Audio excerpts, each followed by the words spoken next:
श्री शिवाय नमस्तुभ्यम, हर हर महादेव। सीहोर धाम में चल रही ऑनलाइन श्री शिव पुराण कथा के आज दूसरे दिन की शिव पुराण कथा मतलब 22 अगस्त की शिव पुराण कथा पूर्ण हो चुकी है। ये 5 दिवसीय शिव पुराण कथा है, जिसे आप 21 अगस्त से 25 अगस्त तक आस्था और यूट्यूब के माध्यम से दोपहर के 1 बजे से 4 बजे तक देख पा रहे हैं। आज दूसरे दिन की शिव पुराण कथा में गुरुजी पंडित प्रदीप मिश्रा जी ने 5 नए उपायों की जानकारी दी है, जिसमें बेलपत्र और शहद का घर पर ही किए जाने वाला एक बिल्कुल नया उपाय बताया। साथ ही साथ आज गुरुजी ने सोमवार शुक्रवार वाला बिल्कुल नया उपाय बताया है। साथ ही गुरुजी ने दीपावली का अचूक उपाय बताया। साथ ही आज गुरुजी ने लाल पुष्प और मधु वाला बिल्कुल नया उपाय बताया है। उपाय कब करना है, कैसे करना है, उसके लिए वीडियो को अंत तक देखें, ताकि कोई भी उपयोगी जानकारी आपसे ना छूटे। आपको बता दें, आज के इस वीडियो में हम आपको सिर्फ और सिर्फ उपायों की जानकारी देंगे। और कल मतलब 23 अगस्त भाद्रपद के कृष्ण पक्ष की अमावस्या की तिथि है, जिसे हम पिठोरी अमावस्या या फिर कुश अमावस्या के नाम से भी जानते हैं। इस दिन किया जाने वाला बिल्कुल विशेष गुरुजी ने पंडित प्रदीप मिश्रा जी का बताया उपाय हम आपको इस वीडियो में बताएंगे। आज फ्रेंड्स हम कुछ भी करके नहीं बता पाएंगे, क्योंकि हमारे यहाँ इस टाइम पूजा नहीं की जा रही है, हमारे यहाँ सूतक चल रहा है। तो कोई भी उपाय हम आपको करके नहीं बता पाएंगे, क्योंकि हमारे यहाँ पूजा नहीं हो रही है। हमने दूर से आपको मंदिर की फोटो दिखा दी है। तो फ्रेंड्स इसके लिए बहुत-बहुत सॉरी, क्योंकि हम भगवान छू नहीं रहे हैं। हमारे यहाँ एक छोटी-सी बिटिया है, वही भगवान नहलाती है, वही पूजा कर रही है। हम इस टाइम भगवान नहीं छू पा रहे हैं। हरतालिका तीज की वीडियो आपको लाइव दिखाएँगे हम पूजा, क्योंकि हरतालिका तीज व्रत हम रहते हैं। गणेश जी भी लाएँगे, वो भी आपको हम लाइव दिखाएँगे। अगर आप देखना चाहें तो हम आपको डेट इस पे लाइव पहले से ही बता देंगे, सूचना दे देंगे, तो आप देख सकते हैं। शाम को पूजा होएगी प्रदोष काल में, तो हम आपको बता देंगे।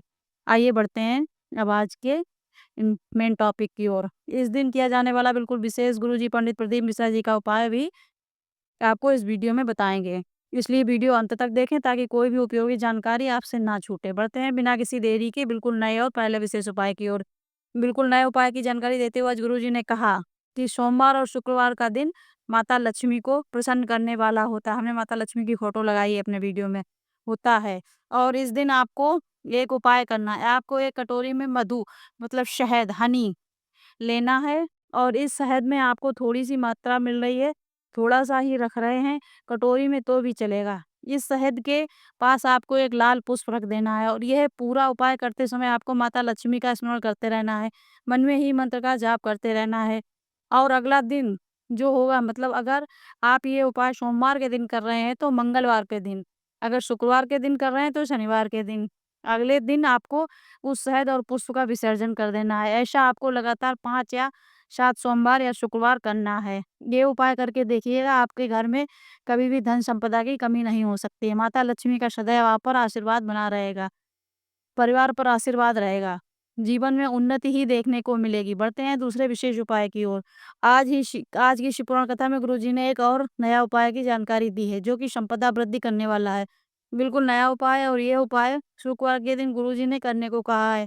अगर आपके घर में भोलेनाथ का शिवलिंग है, या फिर कंकड़-शंकर है, या फिर सीहोर का रुद्राक्ष है, या फिर आपके घर में जो भी भोलेनाथ का शिवलिंग है, उसके समीप आपको एक बेलपत्र रखना है। बेलपत्र के ऊपर एक कटोरी में थोड़ा-सा शहद रख देना है, मतलब शहद रख देना। इस उपाय को करते समय शंकर भगवान का कोई भी नाम मंत्र का जाप करते हो सकते हैं कर सकते हैं। शंकर भगवान की साक्षी में रखना है। श्री शिवाय नमस्तुभ्यम या फिर ओम नमः शिवाय ओम, कुछ भी बोल सकते हैं आप।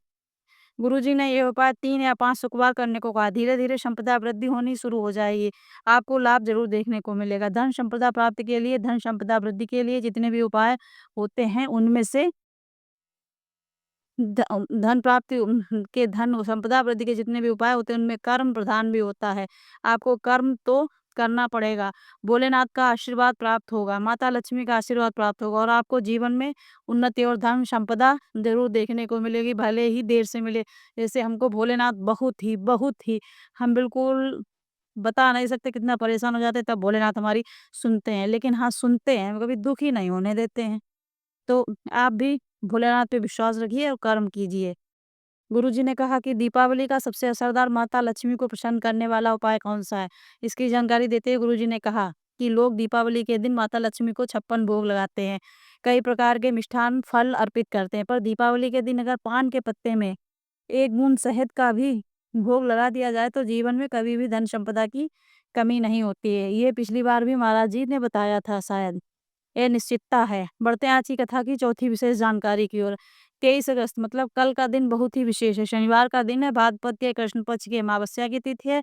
ऐसे में आपको एक सरल उपाय और आसान उपाय करना। अगर घर में पैसे की तंगी बनी हुई है, कर्जा बढ़ते ही चला आ रहा है, घर में धन संपदा का बहुत अभाव है, पैसा जुड़ नहीं रहा है, तो आपको शनिवार के दिन एक विशेष उपाय करना है। आपको अपने घर के नज़दीक में जो भी पीपल का वृक्ष होता है उसके समीप जाना है, प्रदोष काल में जाना है। जिन्हें पता नहीं प्रदोष काल क्या होता है उन्हें बता दें, सूर्यास्त के 45 मिनट पहले और 45 मिनट बाद तक का समय प्रदोष काल का होता है। 45 मिनट पहले, 45 मिनट बाद, या फिर शाम का समय जब सूर्य भगवान नजर ना आए, सूर्य की रोशनी नजर आए, वह भी प्रदोष काल कहलाता है।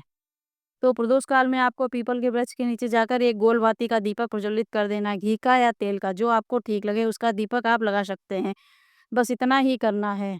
इतना मात्र कर देने से आपके घर में लक्ष्मी के साथ साथ नारायण भी प्रवेश कर जाते हैं और आपके घर को धन संपदा से परिपूर्ण कर देते हैं।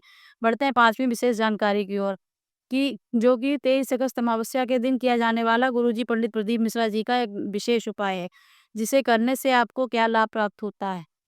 पहले आप ये समझ लीजिए, 7 बिंदी वाला अमावस्या का एक विशेष उपाय है, जिसे आपको अपने पितरों को तृप्त करने के लिए, घर से कलेश को दूर करने के लिए, बीमारियों को दूर करने के लिए, एक कमाओ खर्च होने जैसी स्थिति को दूर करने के लिए आपको उपाय करना है। आपको भोलेनाथ के मंदिर में पहुंचना है और 7 स्थानों पर चंदन की 7 बिंदियां लगाना है।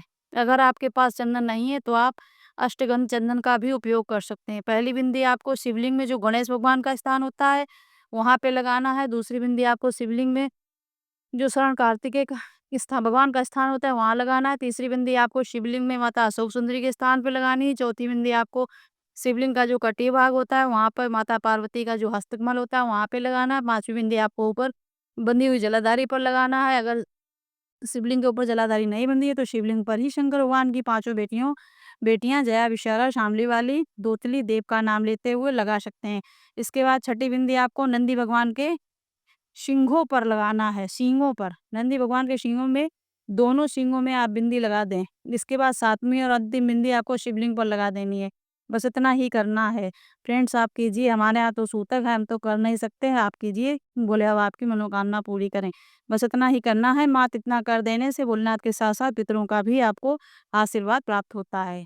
और ये उपाय गुरुजी ने कहा कि बार बार करने की आवश्यकता भी नहीं है, सिर्फ एक बार भी कर देते हैं तो आपको लाभ हमेशा देखने को मिलता है।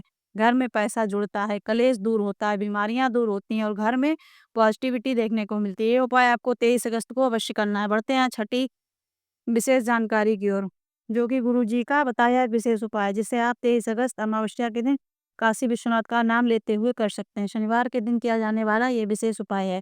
काशी विश्वनाथ का नाम लेते हुए काजल की डिब्बी लेना है और ऐसे व्यक्ति से 21 बार उसके ऊपर से उतारना है जिसका बार बार एक्सीडेंट हो जाता है, शनि की 7.5 लगी हुई हो, शनि की ढैया हो, कार्य उसके पूर्ण ना होते हो, कार्य अटक जाते हो, जीवन में सफलता प्राप्त नहीं हो रही हो, तो उसके ऊपर से 21 बार उतार कर उस काजल की डिब्बी को जमीन के अंदर कहीं पर भी गाड़ देना है।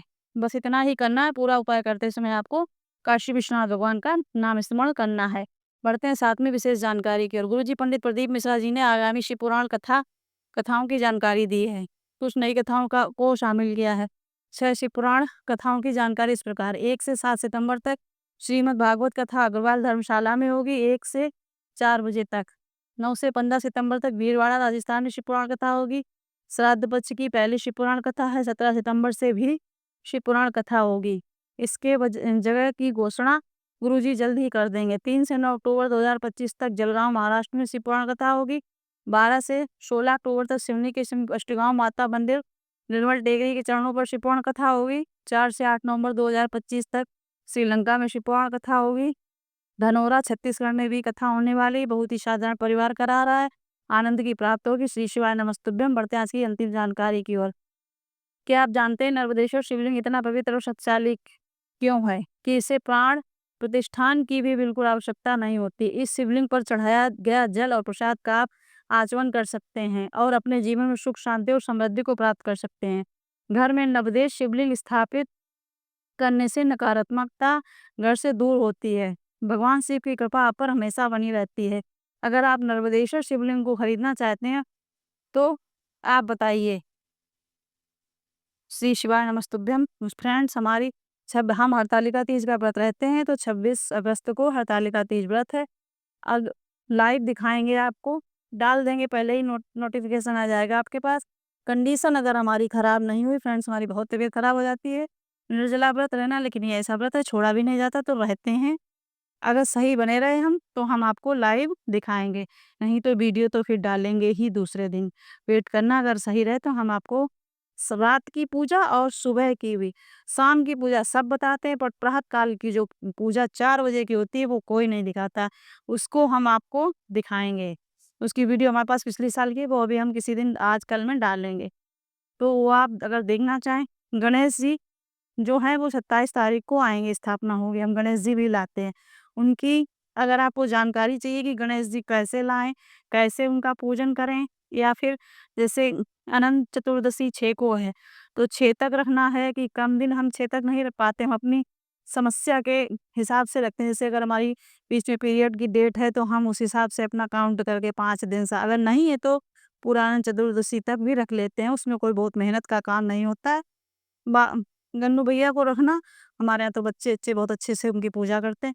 अगर आप गणेश चतुर्थी का व्रत रखना चाहते हैं, जो साल भर रखा जाता है किसी मनोकामना पूर्ति के लिए, जो कि ज़रूर पूरी होती है, मतलब 100% पूरी होती है, क्योंकि हमने आज़माया है 2-3 बार, जब-जब हमने रहे हैं व्रत, तब-तब हमारी पूरी हुई। और हमारा ये पड़ जाता है कि 1 दिन पहले हरतालिका तीज पड़ता है, दूसरे दिन गणेश चतुर्थी पड़ती है।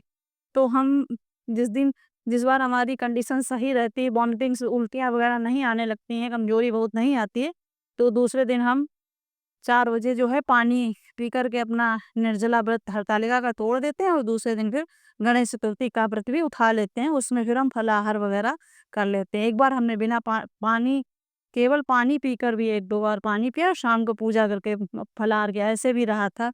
शक्ति जैसी होती है शरीर में, वैसे हम करते हैं, क्योंकि एक दिन इसी दिन समस्या होती है, जो हरतालिका तीज व्रत रहते हैं, कि दूसरे दिन गणेश चतुर्थी पड़ जाती है, तो दिक्कत। फिर साल भर तो कोई समस्या ही नहीं, रह ही सकते हैं हम।